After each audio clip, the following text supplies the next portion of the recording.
Hello everyone, this is Dr. Reshma Suryavanshi from Dr. Suryavanshi's Pulse Clinic, Vadodara, Gujarat.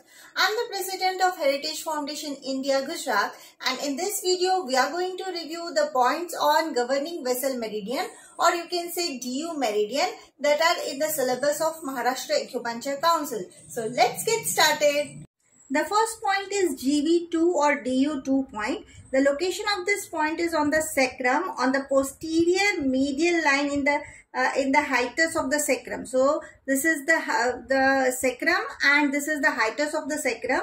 So on the hiatus of the sacrum, this point is on the middle line on the sacrum. So the indication of these points are hemorrhoids, pain in the sacrum and coccyx. तो ये point जो हमारा है ये coccyx से tail bone से थोड़ा सा ऊपर ये पॉइंट हमारा है, सैक्रम पे ये पॉइंट हमारा आया हुआ है, जो हमारा GV2 या DU2 हम इसको बोलते हैं, गवर्निंग वेसल 2 पॉइंट या DU2 पॉइंट हमारा ये है। और इस पॉइंट से हम पाइल्स यूज करते हैं पाइल्स के लिए, या इस सैक्रम रीजन में या कोकेक्स रीजन में, ये टेलबोन रीजन में अगर कोई भी पेन है तो उसके लिए इस GV2 पॉइंट को यूज किया जाता है। जो नेक्स्ट पॉइंट हमारे सिलेबस में है वो हमारा पॉइंट जो है ये GV4 पॉइंट है, और इस GV4 पॉइंट को हम कई बार देख चुके हैं। तो हमारा ये जो GV4 पॉइंट है ये हमारा लंबर वर्टिब्रा का स्पाइनस प्रोसेस जो है उसके लोअर बॉर्डर पे ये पॉइंट हमारा जो है वो हमारा पॉइंट GV4 है। So on the posterior middle line below the spinous process of the second lumbar vertebra you will find this point, that is GV4, and this is the point where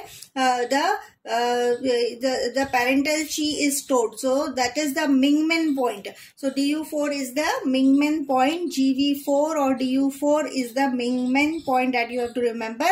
And from here only we had seen that 1.5 June we get the UB23 point, right? Do you remember that?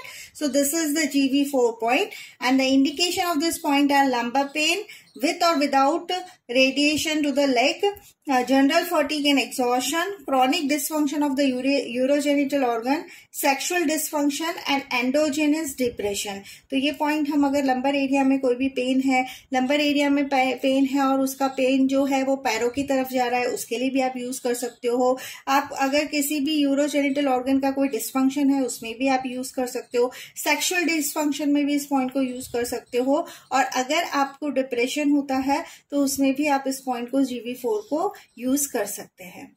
जो next point हमारे syllabus में हमारा आ रहा है ये हमारा DU14 point है। सो ये हमारा this is our GV11 point, ये हमारा जो है DU11 पॉइंट है, GV11 पॉइंट है हमारा। ये जो हमने क्लासेस लिए थे उस टाइम पे भी मैंने ये पॉइंट आपको बताया था कि बहुत ही इंपॉर्टेंट पॉइंट है ये मेमोरी के लिए। तो मेमोरी के लिए ये पॉइंट बहुत ही अच्छा है। और यहाँ पर हमारा थोरेसिक 5 जो है वो वर्टिब्रा है, तो थोरेसिक 5 के लोअर बॉर्डर के स्पाइनस प्रोसेस पे जो पॉइंट हमारा आया हुआ है T5 का ये जो है स्पाइनस प्रोसेस, तो वहां पर जो पॉइंट हमारा आया है इसको DU11 या GV11 पॉइंट बोलते हैं। So the location is on the middle line below the spinous process of the 5th thoracic vertebra.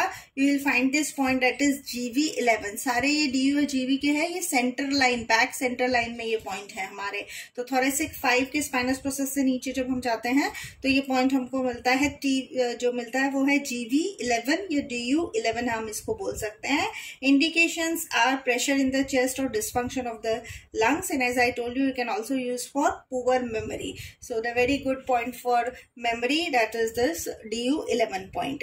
And the next point over here is our point over here is DU14 point. So either it is GV14 or DU14 point, and this is one of the best immunity point of the body. So the location is on the middle line below the spinous process of the C7th vertebra.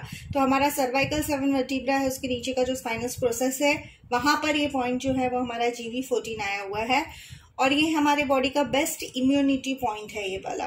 सो इसके indication है posterior headache, painful alteration of the shoulder neck region, general fatigue and exhaustion, cold with high fever, lack of concentration, memory problems, इन सब में आप जो है ये DU14 को आप ले सकते हो। तो बहुत ही इसके लिए आपको ये याद रखना है कि बॉडी का हमारा बेस्ट इम्यूनिटी पॉइंट है।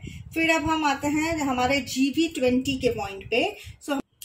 सो यहाँ से जब हम लोग हमारी जो पोस्टीरियर हेयर लाइन है वहां से हम 7 चुन लेंगे तो ये हमारा 3 चुन हुआ, एंड अदर 3 चून दैट इज 6 चून एंड देन 1 चून। तो 7 चून पे जो है हमारे पोस्टीरियर हेयर लाइन से 7 चून पे जब हम आते हैं तो ये जो पॉइंट हमको मिलता है ये DU20 पॉइंट है, और ये पॉइंट जो है ये हमारे बॉडी का बेस्ट सेडेटिव पॉइंट है। अगर एंटीरियर हेयर लाइन से हम जब आते हैं तो ये 5 चून पे आता है, तो एंटीरियर हेयर लाइन पे हमारा 5 चून पे ये पॉइंट है, और पोस्टीरियर हेयर लाइन से जब हम आते हैं तो 7 चून पे ये हमारा पॉइंट है जो DU हमारा 20 पॉइंट है और one of the best sedative point of the body है। तो इसकी इंडिकेशन के लिए आपको यही याद रखना है कि it is the best sedative point of the body, आपका DU20 पॉइंट है। तो ये हमारे पॉइंट्स थे सिलेबस की जो हमको याद रखने हैं।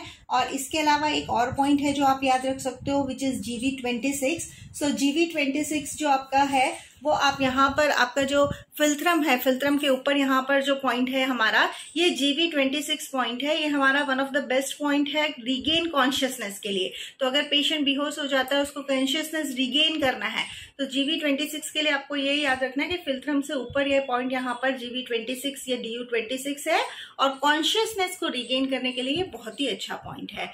So keep learning. Thank you so much.